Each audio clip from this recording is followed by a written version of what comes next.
Ladies and gentlemen, friends, fellow lovers of music, tonight, I want to begin by inviting you to do something that may feel unusual in our busy, noisy world. To pause, to breathe, to step outside the routines and obligations that often define our days, to simply be present. Music has always been with us. Long before we had language, before we had cities, before we had written history, humans were making music. Drums, flutes, singing around fires. Music was a way to communicate, to bond, to celebrate, to mourn. It is one of the oldest languages we know, yet it speaks directly to the deepest parts of our being. Think about the first time a song truly moved you. Maybe it was in the car with a friend. Maybe it was alone in your room. Maybe it was live, with the vibrations of an entire hall pressing against your chest. In that moment, something extraordinary happened. You felt a connection, not just to the artist, not just to the music, but to something larger than yourself, something that transcends words, logic, even time. This is what I want to explore tonight. The invisible, intangible, yet undeniable force that we call flow in music. Flow is not just a technical concept, not just a fancy term for good rhythm or perfect performance. Flow is magic, a state where musicians lose themselves, where listeners lose themselves, and where something remarkable emerges, a shared experience, a bridge between souls, a moment that is alive and fleeting, but unforgettable. We will journey together through genres and cultures, from jazz to hip-hop, classical to gospel, West African drums to modern pop. We will look at the science of flow, the stories of artists who have found it, and the lessons it can teach us, not just about music, but about life itself. By the end of this evening, I hope that when you hear music again, you will do more than listen. You will feel it, live it, flow with it. You will discover that music is not just sound. It is emotion, connection, and the essence of human experience. Before I say anything else, I want you to do something with me, just for a moment. Close your eyes. Think of a song that changed your life. Maybe it was the song that played during your first heartbreak. Maybe it was the song that carried you through a difficult season. Maybe it was the song that made you feel understood when nobody else did.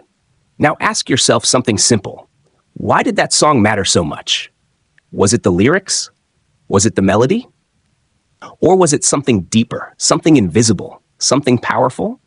Tonight, I want to talk about that invisible power. Tonight, I want to talk about flow in music. What is flow? Flow is a word we use often, but what does it really mean? Flow is that magical state where time disappears. Flow is when the artist disappears into the music. Flow is when the listener disappears into the moment. When music flows, something extraordinary happens. The musician is no longer just playing notes. The audience is no longer just listening. Instead, something greater emerges, a connection, a shared emotional current, a living, breathing conversation between sound and soul. That is flow. Flow is not just technique. Let me tell you something important. Flow is not about technical perfection. You can play every note correctly and still have no flow. You can sing every lyric perfectly and still move nobody. Why? Because flow is not mechanical. Flow is human. Flow is emotion translated into rhythm. Flow is honesty translated into sound. Flow is the moment when music stops being something you perform and becomes something you experience. Think about jazz. Think about jazz. When jazz musicians improvise, something fascinating happens. They aren't just playing notes on a page. They are listening, reacting, responding. One musician plays a phrase, another answers, another transforms it. Suddenly, a conversation begins, a musical conversation. And when it works, when everyone is locked into the same emotional wavelength, flow appears. You can see it. You can feel it. The musicians smile. The audience leans forward. Time slows down. And for a few beautiful minutes, everything makes sense. Flow in hip-hop. Now think about hip-hop. In hip-hop, the word flow has a very specific meaning. It's the way a rapper rides the beat, its rhythm, its timing, its personality. But great hop flow is more than rhythm. It's storytelling. When a rapper flows perfectly, words don't feel forced. They glide, they dance, they hit the beat like waves hitting the shore. Artists like Kendrick Lamar, Nas, Jay-Z, and Lauryn Hill didn't just rap, they flowed. And that flow turned words into emotion. Flow is a universal language. Here is something beautiful about music. You don't need to understand the language. You only need to feel the flow. A child in Brazil can feel a jazz solo from New Orleans. A teenager in Tokyo can feel a gospel choir from Alabama. A listener in Senegal can feel a blues guitar from Mississippi. Because flow travels deeper than language. Flow travels through emotion. And emotion is universal. The science of flow. Interestingly, scientists have studied this phenomenon. Psychologists call it the flow state. It's the mental state where people become completely immersed in what they're doing. Athletes experience it, writers experience it, painters experience it, musicians experience it. In the flow state, you stop overthinking, you stop doubting, you stop judging. Instead, you simply create. And when musicians reach that state, something magical happens. Music stops coming from the mind. It starts coming from somewhere deeper. When flow changes lives, let me tell you a story. A young man once walked into a small music club in New York.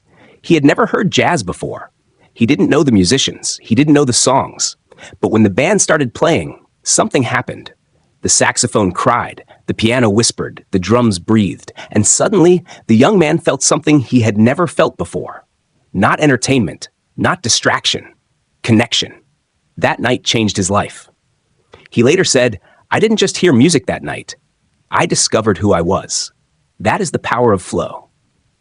When artists enter the flow, great musicians will tell you something fascinating.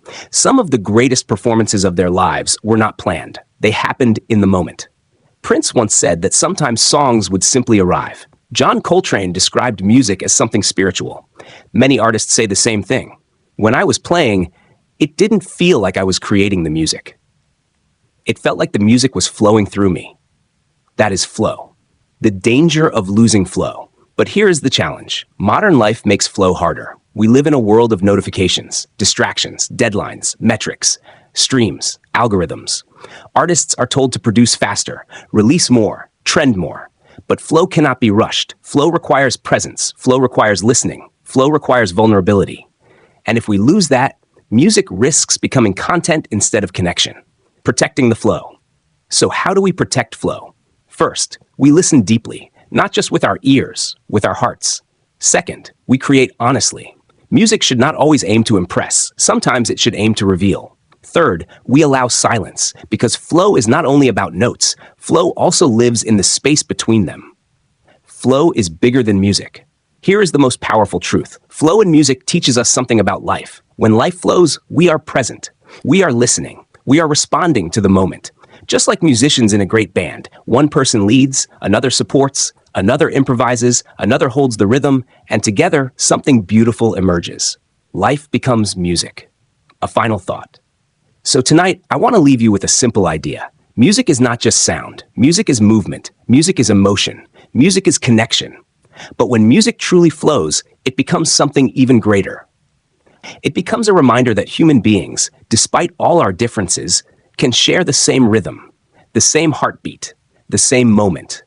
And in that moment, we are not strangers. We are an orchestra. As we come to the close of our time together, I want you to take a moment to reflect on everything we've explored tonight. We've seen that flow in music is not about perfection. It is about presence, honesty, vulnerability, and connection. It is the spark that transforms notes into life, beats into emotion, and lyrics into shared stories. Whether in a small jazz club, a crowded hip-hop stage, a symphony hall, or a church choir, flow transcends culture, language, and age. It speaks to the universal part of us that longs to connect, to be understood, and to feel alive.